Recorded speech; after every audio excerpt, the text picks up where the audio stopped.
Hello, everybody, and welcome to This Week in Astrology with your friend Gretchen Heidel, full-time astrologer, life coach, Reiki master, and so much more. I am here talking all things astrology, sometimes numerology, things that are spiritual or metaphysical in nature. So welcome if you're just joining me for the very first time, or if you are a reoccurring person that comes back, welcome. I appreciate you joining me. I'm going to be going over this week in astrology all the way from June 16th, 2024 until June 23rd, 2024. And there is a really busy astrological week. I feel like I'm always saying that. I apologize to you guys. I did miss last week's video. I'm in the middle of kind of changing my social media, and I haven't quite formulated exactly how I want it to be just yet. But last week was a very difficult astrological week, in case you were wondering what was going on. Mars formed a square with Pluto last week on Tuesday, and then on Wednesday, Mercury formed a square with Saturn, and it was rough. I don't know if any of you felt that. I certainly did. I had that whole thing going on Facebook where somebody was cloning my profile and impersonating me and doing all kinds of stuff, and plus there were some other things. So if any of you guys felt any of that tension last week, that's basically what was going on. There was a conjunction between the Sun and Mercury on Friday, and that was in Gemini, and so it just ramped up all the social media stuff, which definitely was not fun to deal with on my end. But talking, communicating, expressing yourself, all those types of things were kind of coming into question. And like I said, it wasn't exactly a good time. The other thing that's going on and is going to continue to go on even through to this week, is we have 3 squares to Lilith, Black Moon Lilith. It started on Saturday, the 15th of June, where Venus formed a square with Lilith. And then on Sunday, the 16th, Mercury formed a square with Lilith. And then on the 19th, the Sun is going to form a square with Lilith, Black Moon Lilith. And all of this is the Venus, Mercury, and the Sun are all in Gemini, forming squares with Lilith that is in the latter degrees now of Virgo. I have some good news for you Virgos out there. Black Moon Lilith is going to be changing signs at the end of the month. I have bad news for Libra because she's going to be entering the astrological sign of Libra at the end of the month on June 30th.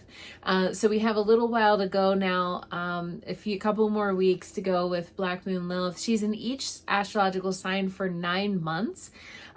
So she's, when she honkers down into a sign, it does kind of feel like it's forever, especially if it's your sign. And the reason why I'm kind of talking about her like that is that she really can dredge up some things, anything that we like to sort of suppress and keep down, she's wild and she kind of comes up and, she wants to be free and she wants to be independent and she wants to, kind of raise some shenanigans. I always say her energy is very similar in a lot of ways to Pluto. She's the more feminine version of Pluto, but she can be rough. And so her forming a square, these 3 squares, Saturday, Sunday, and Wednesday, is not fun. That can definitely be some tension there. So, if you are a Gemini or you're a Virgo, you're going to be feeling this really, more strongly. And here we are having these in the astrological sign, 2 signs that are ruled by Mercury. So definitely there could be something in communication realm. It could be bringing up jealousies, obsessions, kind of feeling insecure. It depends on where Lilith is in your chart, where the Gemini is in your chart, in order to know how this will affect you personally. But there might be some darkness that you've been dealing with. Especially, I noticed that Lilith being in Virgo really tends to bring up insecurities, tends to bring up something that, because there's like that perfectionistic sort of thing going on, like, am I good enough? Or, that kind of stuff. So if you're feeling any dark, sort of maybe even seemingly potentially like, I don't even know why I'm feeling this, that's why. Lilith can bring up some of our darkest, deepest, sort of fears or insecurities and things like that. And of course the devils and the details, right? In being in Virgo, we really want to get all those details correct, and we can be really hard on ourselves while Lilith is active, because she's making us look at our sort of shadow side in Virgo, which is definitely about perfectionism, wanting to do every single thing perfectly, crossing our T's, dotting our I's, and all those types of things. And I don't know, it can be, I think, a little harsh.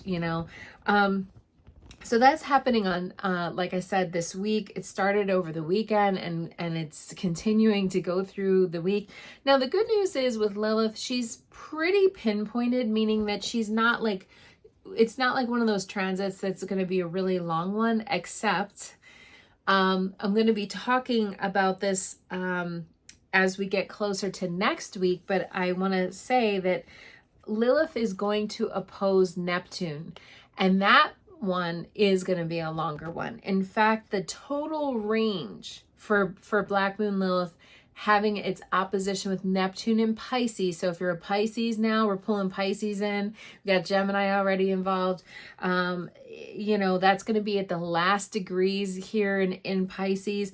That's going to start, actually, the range of it is going to, that's, like I said, the longer one is going to be June 19th all the way until July 7th. And the peak of it, the height of it, the pinnacle of it is going to be on Friday, June 28th. That's when it's going to be at its most maximum. That could cause or create some added confusion. So not only are we feeling maybe insecure or maybe perfectionistic or beating ourselves up for something, or just having like a feeling of like an intense emotional feeling. Now we're going to throw confusion into the mix, which could be a little not so fun. But these other ones are a little bit more pinpointed. So a few days before, a few days after, and they'll be like, we'll be out of the Lilith zone there. But this one coming up with Neptune, involving Neptune, that's gonna be a longer one because Neptune's a little further out. And so the Sun, Mercury, Venus, they're all closer to us. So they go by kind of quickly. But when she's activated, that can really get us going. That can really make us feel dark, and it can just bring up some sludgy, mucky stuff.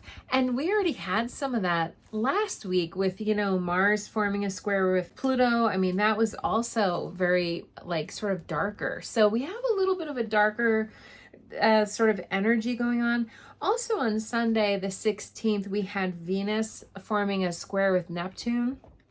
And that was also potentially causing confusion now in our love lives. Venus being in Gemini still, and then Neptune being in Pisces. That, when those two get together in a positive way, that can be all the accoutrements, right? That can be very romantic, very, just the fantasy and like sort of daydreaming and all that stuff. But with Venus forming the square there, we have to watch for deception potentially. Or are we having pie in the sky thinking? Are we really grounded and rooted in reality? That's all that kind of stuff going on now. In the very beginning of this week, why I'm sort of taking a little time with that is because there's a really complex interplay right now between all of these planets, between Venus, between Mercury. Mercury and Venus are actually forming a conjunction on Monday, the 17th. The peak of it, the height of it, the pinnacle of it is going to be 8:43 a.m. Eastern time, earlier than that if you're out on the West Coast of the United States. But those two are very much interacting with each other. They're both squaring Neptune, though, which is Mercury square Neptune is going to be coming to a peak on early Monday morning. Sunday, Venus formed a square with Neptune. And then both of them are going to form quincunxes with Pluto. Pluto quincunx is, I know that probably sounds like a weird word if you haven't heard of it. It's also called inconjunct. All right, so there's all these phrases and, astrology terms. But basically what the deal is those two planets are not on the same page. Mercury's not on the same page as Pluto. Pluto's still in Aquarius. And then also Venus is not on the same page as Pluto. So it's almost like we're confused Pluto, in a positive way, if you think about like the best way that we could utilize Pluto's energy is to really dive deep into something and really suss out, like kind of figure out what's going on, do our research, dig in there, get deep. But when they're not even connecting at all, being in conjunct or quincunx means they're not in the same element, they're not compatible at all. The modality is different, everything's different about them. And so having them like that in that sort of formation means that we're going to be confused. And so what would we normally do, right? We would normally drill down and get to the heart of it. If we're confused, we would want to find out the truth, and we want to like dig in and figure it out. But when we can't even connect with Pluto right now, that means we can't dig deep. We can't figure it out just quite yet. It's not to say it's forever, but it's like kind of a weird sort of dynamic there, where it's like it leaves us a little bit feeling wonky. And then we got Lilith there going, great, now I'm just going to blame myself or feel insecure, or like, I don't know, something. So there's a weird sort of dynamic with all of them together in the beginning of the week. Like I said, this spans out Sunday, Monday, and Tuesday of this week, where they're all just kind of not, I don't know, they're interacting, but they're not really like on the same page. And so that's sort of an interesting thing. Now, one big thing that's happening on Mondays, we have a double header. We really have a triple header this week. We have 3 planets this week moving into the astrological sign of Cancer.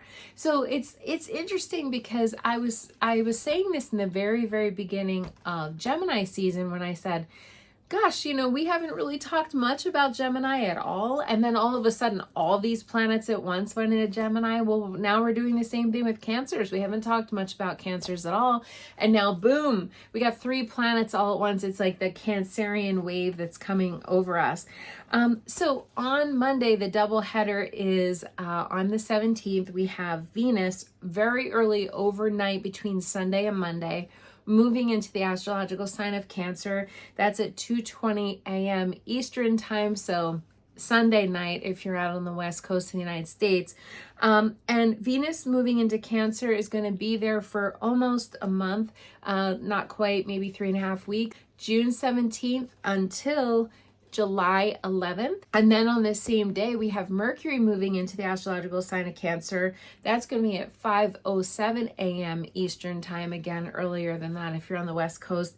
And that's going to be a couple weeks, June 17th until July 2nd is Mercury in Cancer. So Mercury, again, if you think about these planets, almost like if it's like a department in a company. Like we have HR department, we have CEO, CFO, we have all these different sort of roles and marketing and all that stuff.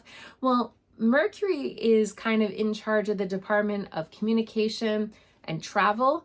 And then we have Venus, our sensuality, our romance, and also our finances too, because I always say Venus is expensive. So if you like all those finer things of life, all the artwork and the beauty and all those things, well, usually that'll cost you. But now we're moving out of Gemini, okay? And even as we get further into the week, we're really moving out of Gemini season, more into Cancer season. So with Mercury and Venus doing it, on Monday, we're already getting like a shift in energies. Gemini season was all about social and interaction. Gemini is the natural ruler of the 3rd house in our astrological chart, ruled by Mercury. And so it's kind of hyper speed, like kind of kinetic energy. And then moving into Cancer season, it feels a bit like a slowing down, which might be kind of welcomed at this point if your nervous system's kind of overly stimulated by all that Mercury kind of energy. Now we're moving into the Cancerian realm. That is the natural ruler of the 4th house of home and family, home and family, home and family. Home, our literal home, wherever your home is. If it's a tiny home, if it's a mansion, if it's an RV, doesn't matter. wherever your idea of home is, a condo, a townhome. So in other words, this is a real estate cycle. And family, our family of ancestry, where we come from, the family of origin, and then also our family that we create here in this lifetime. And so that's all that Cancerian energy. If you have any planets that live in your fourth house of home and family, you might be feeling this a little bit more. Or if you, of course, if you are a Cancer, if you're a water sign, so Pisces or Scorpios could also be getting like a little, kind of feeling. And again, we're moving into feelings because Cancer is a water sign, and water signs are kind of in charge of the feeling, emotional sort of realm. Now, we have to remember that Cancer is a cardinal sign. A lot of people talk about Cancers as if, like they're just, I don't know. I feel like they're underestimated sometimes. But Cancer is a water sign and the boss of all the water signs. So a cardinal sign, the leader of all of the water signs. So it's a very big, important thing when we move into Cancer season. It's also called the summer solstice, which is a big, huge deal. That's what we're celebrating when the sun moves into the astrological sign of Cancer. So having Venus there, Venus in this area of home and family sort of department, we're going to be all about nostalgia, all about feelings, wanting to kind of be comfortable, wanting to go to barbecues or pool parties or being around our family, where we were out networking and doing all that kind of stuff in Gemini season. Now we're getting into that Cancerian season where we want to just, kind of, do stuff that is related to home and family. It's the time when we start to want to play around water, which is, again, it's a water sign. So pools, oceans, rivers, whatever, lakes, we want to be able to do those things, jacuzzis. We really want to be able to, maybe we were doing a lot of networking or talking or connecting, and now we want to kind of bring it on home and look at our area of home and family. Now, for sure, this is about decorating the home or zhuzhing things up. Venus, she can be expensive, like I said, throw pillows or, some kind of thing that you want to do. Maybe you want to paint your house or power wash your deck or whatever summer project you have, beautifying the home, making it look beautiful. And, if you are dating somebody, you want to be able to kind of Netflix and chill, maybe on a more serious note, that you want to be able to bring them home, into your home, into your family life, connect with your family, connect with loved ones and all that. And it doesn't have to be family as in blood family. I mean, it can also just be who's your tribe, and that is a thing that is very much associated with the Cancerian energy. And for sure, it's all about cooking and doing, like I said, decorating and things like that. And that's Venus in Cancer. Venus in Cancer really wants to be able to feel some emotions and sink into those feelings. How do I feel? And having that intuitive sort of connection with a lover or partner. Cancers are very typically more emotional people, and you guys really like to connect, and so we'll all have a little flavor of that right now with the transiting planets shifting gears and going into Cancer's waters. And then with Mercury there, again, we're going to be talking about the language of feelings, and we want to sort of dig deep into feelings. Now, Mercury being in the astrological sign of Cancer is actually not, it's not a great position for Mercury to be in. Mercury is not at its best in Cancer. Mercury is at its best when it's in Gemini or Virgo. But in Cancer, if you think about the crab, which is the symbol of Cancer, with the little claws and the shell and everything else, and it's guarded and it zigzags and it goes over here and goes over there. This is indirect communication. It's Cancer, Mercury doesn't love being vulnerable. I don't know anybody that loves being vulnerable, but especially Cancer, Mercury. And so again, we want to kind of go more inside. This is a much more kind of introspective time where we can really just sort of get our feels on and really, like I said, shift gears from all that hyperkinetic, kind of energy that we've had and go inward a little bit. So if you are introverted, this might feel like, oh, thank God, I can finally be home. But even if you're not, this is the time to actually sort of suss out and think about what are your feelings about these things, about these people that we've met recently, and all that kind of stuff that we've been doing. And like I said, in the very beginning of the week, we have Mercury and Venus and Neptune and Pluto and Black Moon Lilith. All of them are interacting with each other, and it's kind of, a big cluster.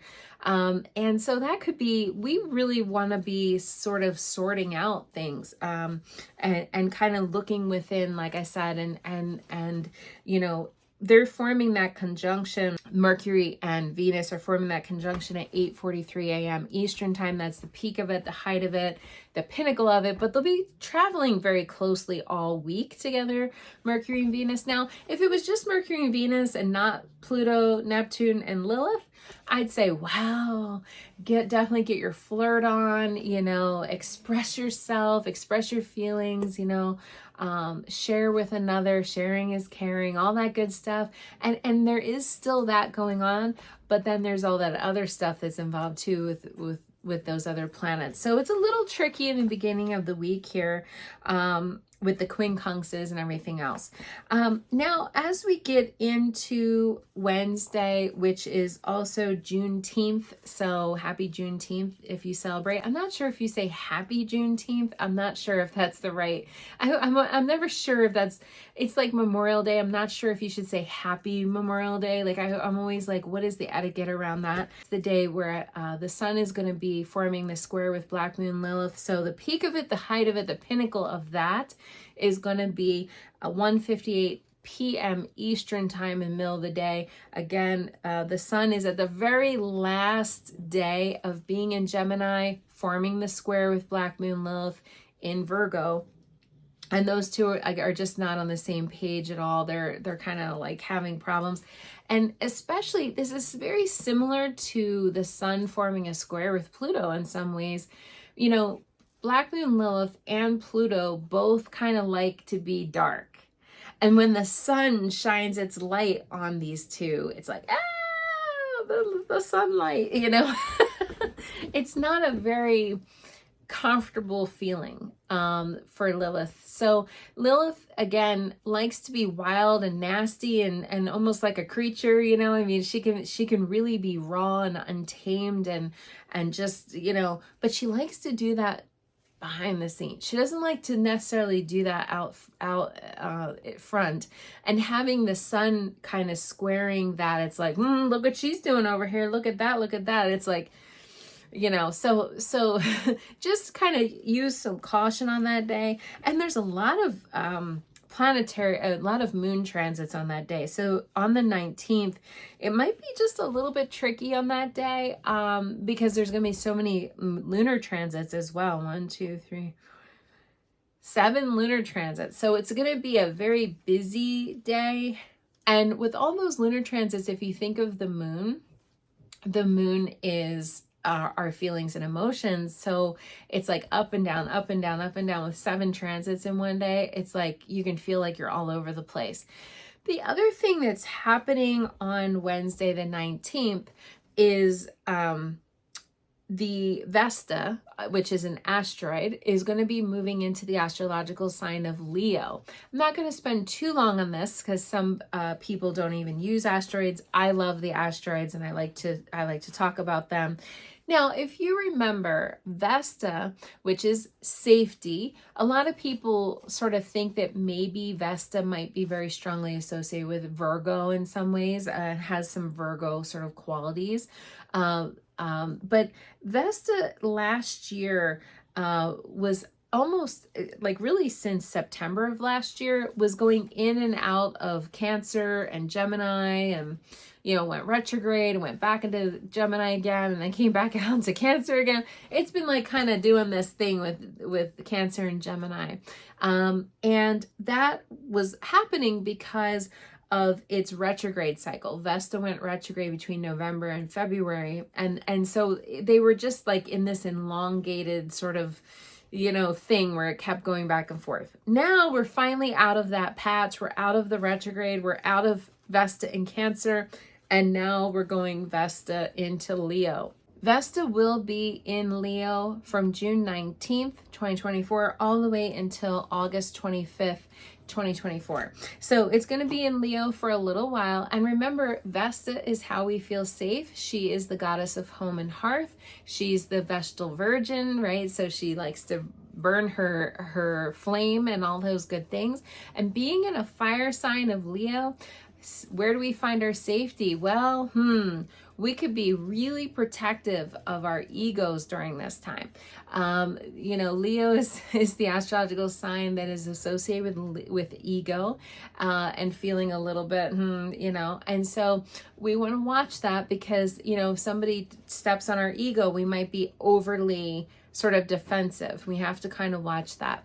Definitely it's associated with fire sign. Okay. So if you think of safety around, we want to make sure that we have our smoke detectors and carbon monoxide and all those good things, that our stoves are working properly. And of course, if it's summertime, so if you're having a campfire or anything, you want to be safe with all of those types of things. Vesta in Leo is a little bit more about getting all of the little details correct, okay, in the astrological sign of Leo, where we want to shine. Leo is all about shining brightly, performing, getting out there, all those types of things. And again, we want to be able to sort of cross our T's, dot our I's, and make sure that we look the part, that we, all those types of things. That's definitely a nice place for Vesta to sort of shine her light and be able to be out front and in front of people.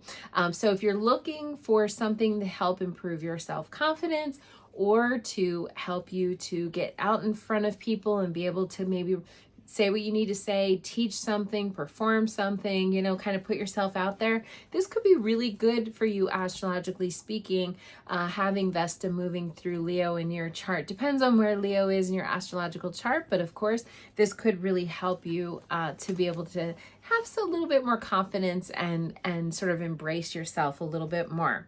Another big thing happening this week is we have the summer solstice on June 20th, 2024. We have the sun moving into the astrological sign of Cancer.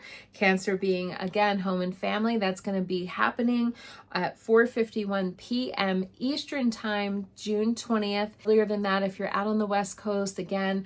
And wow, so this is the longest day of the year, the shortest day of the year if you live in the southern hemisphere of the world. But if you live in the northern hemisphere, this is the longest. The solstices are the longest and shortest days of the year. So summer solstice is the longest, winter is the shortest. And so that's what solstice is about. And celebrating that is when the sun is moving into the astrological sign of Cancer.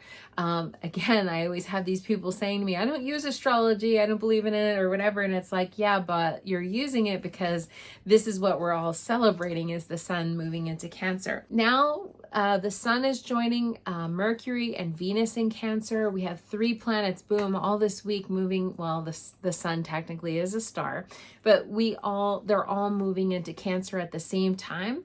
Yay. So welcome to Cancer season. That is going to be in the astrological sign of Cancer all the way until July 22nd. And then it'll move into Leo. This again is about nostalgia. It's about feelings. It's about connecting with your home and family, all that good stuff that I was just talking about with the other signs move into Cancer. I have here one of the stones that is very strongly associated with Cancer. The ruler of Cancer is the moon. And so this is moonstone that we have here. Hopefully the camera can pick that up. It's kind of like a milky sort of white. They do come with a lot of different color variations. This has like a little bit of dark sort of coloring to it. There's rainbow moonstone. There's all kinds of moonstone colors. It's also associated with selenite, and these are two of my favorites actually. It's funny. It is pearls as well, and I have my little pearl necklace. It's very tiny. I don't even know if you can see it, but I have my pearl on, and that is also Cancer. The other gemstone associated with Cancer is ruby. I don't have one of those with me, but definitely moonstone and selenite are pretty. I love this. This is a selenite wand. This is a beautiful stone.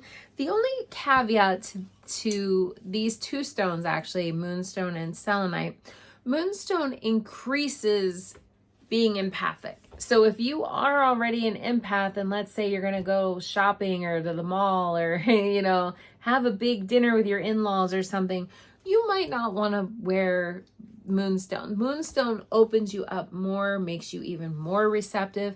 This is good if you are a female and you have any kind of female hormonal issues or things that, you know, if you have PMS or you're going through menopause or all those things. This is said to help with female sort of issues. In fact, I'll just share with you guys, I have a very, very, very old gecko, leopard gecko. And female leopard geckos are like chickens. They lay eggs that are unfertilized. Every year they ovulate externally. And she's so old, she shouldn't really be laying eggs anymore. So she's always having problems every time she lays eggs. She's kind of getting too old to do that. And so I put moonstone in her little aquarium, and I feel that it has helped her. I mean, she's 21 years old, and they say the maximum lifespan of a female gecko is supposed to be 15. So, I mean, I would say that this is pretty good. So, I mean, I'm not saying that to use this in place of medical care. That's not what I'm saying. But it is something that can be helpful if you are female and you're having female issues. It used to also be called the Traveler's Stone. I don't know about that because it is said to protect people while they're traveling, which is great. But the only thing is, it is going to make you more empathic while you're trying, you know, in general, it can make you more empathic. So you just want to watch with moonstone. I love it though. And it's one of my favorites. The other thing is selenite. Selenite, as you guys know, if you've ever had a session with me, I always have selenite in my lap when I'm talking. I love it. It has like kind of, I don't know, like almost like a see-through sort of, it's really pretty. I have a candle holder that's selenite, and it just like the whole thing glows when you put a candle in it. It's beautiful. But it is said that you shouldn't sleep with selenite or have selenite while you are using drugs or alcohol, because it's said to open you up and make you vulnerable to sort of energies. I don't sleep with selenite near me. I have the candle holder in my bedroom, but it's all the way across the room. So I feel fine about that, but I wouldn't have it necessarily next to me on my nightstand or something, just because it is said to like open you up. And you know, if you're vulnerable like that, sleeping, drunk, or whatever, you know, it might not be good to have yourself be that open. So that's the only thing with selenite. Selenite does protect, but it also opens simultaneously. So I don't know. I don't think it's a great stone to play around with if you're going to be, you know, sort of having a little party or something. It's just not a good stone to work with. But it's a great stone. Like when I'm doing sessions, for example, and I'm in people's energies and whatever, it really, really helps to ground me, selenite. The other thing is you don't ever want to get it wet because it is very soft. It's a very, very soft stone, and it can actually kind of, I don't know if the word melt is exactly appropriate, but it does do something funky to it. I've gotten them wet before, and it does kind of melt them. It's really weird. So those are two like sort of caveats with moonstone and selenite. But those are definitely great to use in Cancer season. And again, it gets us in touch with our feelings and our emotions. And that's what Cancer season is all about. Now it's like the 1-2 right after we have the solstice, which, by the way, you might want to eat more fresh salads. Like, we're moving into that summertime again in the northern hemisphere. So you want to do sort of summer sort of things like, getting near water, getting outside into nature, bringing in cut flowers or having fresh salads. All those types of things are really good to do during the summer solstice time. The other thing is, like I said, it's the big one too. Right the next day, we have the full moon. So it's like we go right from the summer solstice right into the full moon. And the thing that's interesting about this particular full moon is that it is going to be 2 full moons in a row in Capricorn. So that's kind of unusual. So when that happens, typically there's one full moon early in Capricorn, and then the next full moon is late in Capricorn. And that is definitely the case with this particular full moon. So the peak of it, the height of it, the pinnacle of it is going to be on Friday, June 21st, 1 degree Capricorn, and the peak of it is going to be at 9:08 p.m. Eastern time, so 6:08 p.m. if you're out on the West Coast. 1 degree, so it's in the very beginning of Capricorn. And the next one, which is coming on July 21st, that's going to be at 29 degrees Capricorn. So remember, it doesn't get to 30, it just goes to 0. So it's at the very end of Capricorn. So we have 2 full moons in a row, back to back, finishing, ending, completing, wrapping something up in Capricorn. So where's Capricorn in your astrological chart? And you will know how this will take place for you, on a personal level. Do you have any planets in Capricorn? If you have a moon in Capricorn, this is your full moon and you're getting 2 of them. Okay. But if you have any planets in Capricorn or in Cancer, because remember, the sun and the moon are opposite of each other when there's the full moon. So the sun being in 1 degree Cancer, the moon being 1 degree Capricorn, these two are kind of at odds right now. Cancer is home and family, Capricorn is work. So when you think about, the work-life balance, illusion that we try to strive for, that is very much, we might have a lot of home and family stuff and we might have a lot of work stuff. So now all of this, we have an ending, a completion, a wrapping up. This cycle started back all the way January 11th, 2024, and that was when the last new moon took place in Capricorn. So where were you at that time? What goals were you setting? What intentions were you planting? If you don't remember, you can look back on your phone. One of my friends gave me a good tip about that, and that's a great thing to do. So January 11th, what were you doing? That was in Capricorn at that time, and we're meant to sort of be wrapping up something, and we have like a double kind of ending in Capricorn, or a double peak in Capricorn that we're sort of dealing with, and it's bookended in the very beginning and the very ending. So Friday is the strawberry moon. That's the name of this particular full moon. At the same time of this full moon, we have Mercury forming a sextile with Mars. Mercury is in the astrological sign of Cancer. Mars now is in Taurus. That happened last Sunday on the 9th, June 9th. Mars went into the sign of Taurus.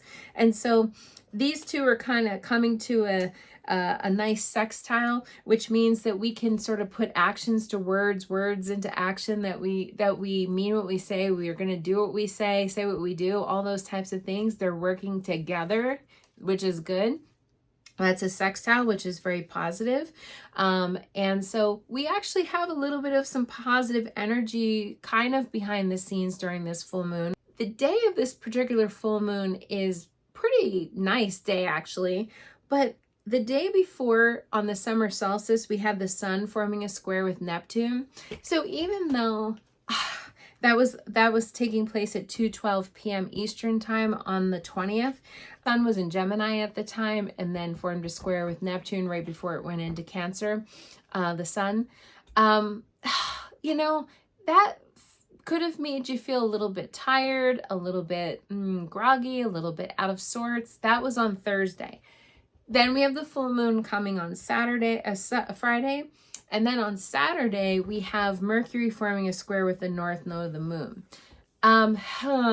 That's, it's like the day before and the day after this full moon, there's some weird energies. The day of the full moon, actually, believe it or not, is kind of more mild, but it's like the energy sort of surrounding it the day before and day after, which are kind of funky. So this particular full moon is, like I said, about ending something. We're wrapping something up. We're completing something. We're at a peak maximum, cycle. Full moons don't have to be negative. I've used this as an example before, but I actually won an award during a full moon time. Actually, it was during Capricorn full moon, I remember.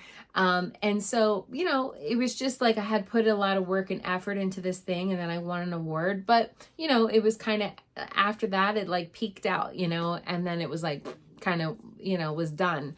And so we're sort of thinking about a lot of things right now. Now, Capricorn, where is Capricorn in your chart? That's going to show you where, this particular energy is the very beginning of Capricorn, the very beginning of Cancer. And that's going to show us. But we are being asked here to have some work-life balance, which, is a little bit hard to do nowadays. I mean, we can't just, sort of do all one or do another. So it's like, how do you have that little bit of a flow and a little bit more of balance, and maybe make decisions in your workplace so that you can spend more time with your family, or vice versa. Now, if you are in real estate or anything, this could be a big thing for you, because Cancers and Capricorns are both associated with real estate. If you're in like mortgages or home design or being a realtor or something like that, you could definitely feel like a bump up. Some of this is a little bit stressful. There's been a lot of changes in the real estate industry recently, so there could be that. But I feel like this astrological energy on Friday is actually pretty good. But like I said, the next day, on Saturday, the 22nd, we have the north node of the moon forming a square with Mercury. That comes to a peak at 4:55 p.m. That's a little funky, because the north node of the moon, just to remind you, is where are we meant to be in this life. That's in Aries right now. The south node of the moon is in Libra. Really, they're both square Mercury in Cancer. So what is that? That's all the leaders, right? So we have the full moon in Capricorn. That's Capricorn's a cardinal sign. Then we have Mercury in Cancer. Cancer's a cardinal sign. We have the north node in Aries. That's cardinal. South node in Libra. That's all the cardinal signs. So if you are one of those signs that I just mentioned, heads up, okay, open your ears, because this is going to really affect you. Capricorn, for sure, we could activate all of the earth signs with your full moon. With Virgo, also Tauruses will be activated, especially if you're born in the very beginning of those. You will be feeling that for sure. Like I said, the cardinal signs will be feeling it. And even if you're a water sign, you could also be kind of experiencing this full moon as well. Now, good news is Capricorn moons are very highly productive. I always get the most amount of work done when the moon's in Capricorn. I love Capricorn moons for that. Sort of if I'm looking to, accomplish more things, Capricorn moon, chop, because that's our goals, our dreams, our aspirations, as far as, realistic goals. It's not like pie in the sky Neptune, or, sort of overestimating yourself in Jupiter, because all three of those can be goals, but Saturn's like real goals. Like, I can really attain this goal. That's a very Saturn thing. And the ruler of this full moon is going to be Saturn, because it's the ruler of Capricorn. So, this can really help us to be like, are we on track? And we have two shots at this, because we have two full moons coming in Capricorn. Are we really on track with what we want to do here in this life? Mercury is stressing us out by forming a square with the north node and south node. Where are we coming from and where are we going? Mercury's like, hello, and how about our feelings? Do we have the feelings like to sort of match this? How are we feeling about our goals and our aspirations? Like, do we still align with those goals? I mean, like, there's going to be a lot of questioning around that, especially in the feeling department. Now, as far as Sunday goes, the 23rd, there's not as much going on that day. So I'm going to say that that's this week. There's a lot. Obviously, this week had a lot of astrological energy. I'm going to pull a card like I always do in order to give you guys some guidance. What do we need to know? Astrologically speaking. So, okay. All right, so I'm going to recap really quickly. And if you guys haven't done so already, please make sure you like this video, subscribe to my channel for more videos like this. Make sure you share with your friends because they might find this to be interesting. Just to recap really quickly, and then I'm going to pull cards. We have the beginning of the week starting out with the Black Moon Lilith stuff, and then we have that double header of Mercury and Venus, both at the same time moving into Cancer. Then we have Vesta moving into Leo. That's going to be on Wednesday. On Thursday, we have the Sun moving into Cancer, which is the start of summer solstice. Friday, we have the big full moon. The next day, we have Mercury forming a weird square with the north node of the moon, which is a little ouchy. So we have to, are we speaking life into our dreams, our goals, our aspirations? Like, what are we doing here? So, I mean, there's going to be some questioning of stuff on Saturday for sure. Okay, so what do we need to know about this particular full moon this week? What do we need to know? I'm going to pull a couple cards actually. I got cards. I'm going to ask the angels to give us some guidance here on this planet because we need help. We need to know. Oh, look at that. Manifest, manifest. I am using Doreen Virtue's Indigo Angel cards. Okay, so we need to manifest. And if you think about the north node of the moon, right, that's always about some sort of goal. With the full moon, when we look at manifesting, what do we want to release and let go of? Manifesting can work in the positive or work in the releasing part of it. And that is the full moon cycle. Now, leading up to the full moon, we can still bring in, okay, new energy. But once we get to the full moon, then we want to release things. So you could say, with the new moon, right, I want to bring in lots of abundance and money, let's say. With the full moon, you can say, I want to release debt. See how it's like kind of, you can play with the energy. One is bringing in, one is releasing and letting go. And that is what this is. Funny. It almost looks like he's kind of like letting go of something there. So that is that card. I want to pull another card to see what else we need to know with this particular full moon and all of this. We'll just say a lot of energy.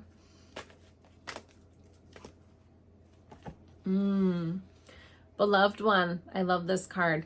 Archangel Chamuel, I am helping you with your spiritual soulmate relationship. So remember what I said about Venus moving into Cancer, also getting involved with Pluto and Neptune and Mercury.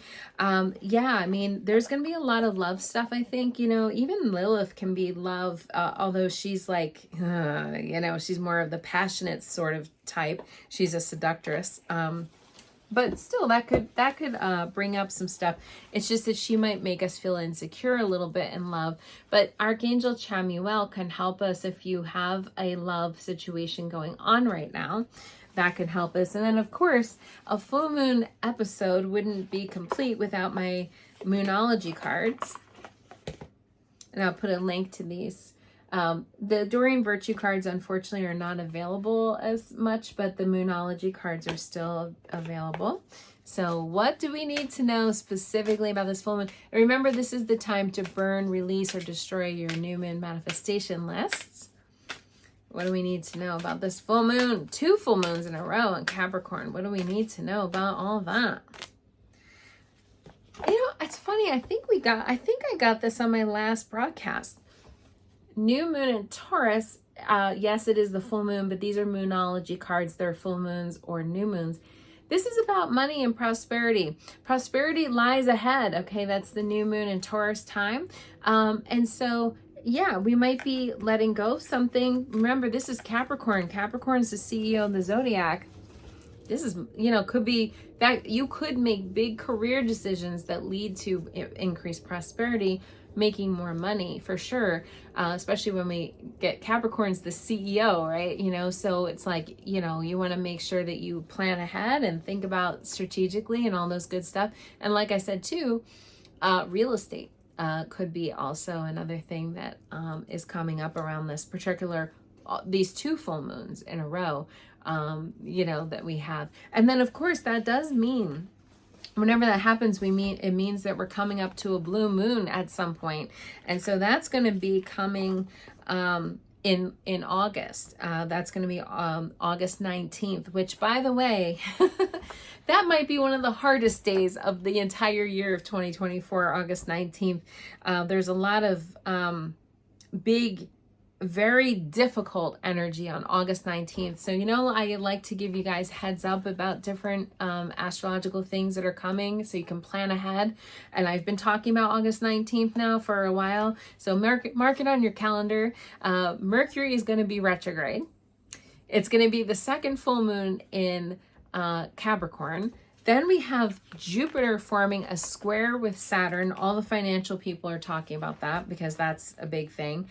And then Venus is going to form an opposition with Saturn and a square with Jupiter, all on the same day. It's a huge, busy day, and there's a lot of really heavy weighted things on that day. So it won't just be the 19th, it'll be the 18th and 17th as we're like getting closer to it. But the 19th is going to be when all of that is maximum, So that may be a good day to call out of work.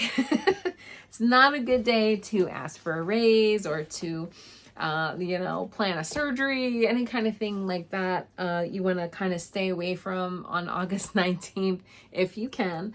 Remember, these are guidelines, not hard rules, but yeah, August 19th it's an ugly day. It's a really ugly day. It might be one of the worst days of the year. So, and again, it won't be the worst day for everybody, but just, it's a really difficult, there's a lot of difficult, and as we get closer and closer to that, I'll keep updating you on that. So anyway, I want to stick to prosperity, okay, and thinking about our soulmate relationships and our loved ones, okay, and also our manifesting what we want to bring into our life, or after the full moon, what do we want to release from our life?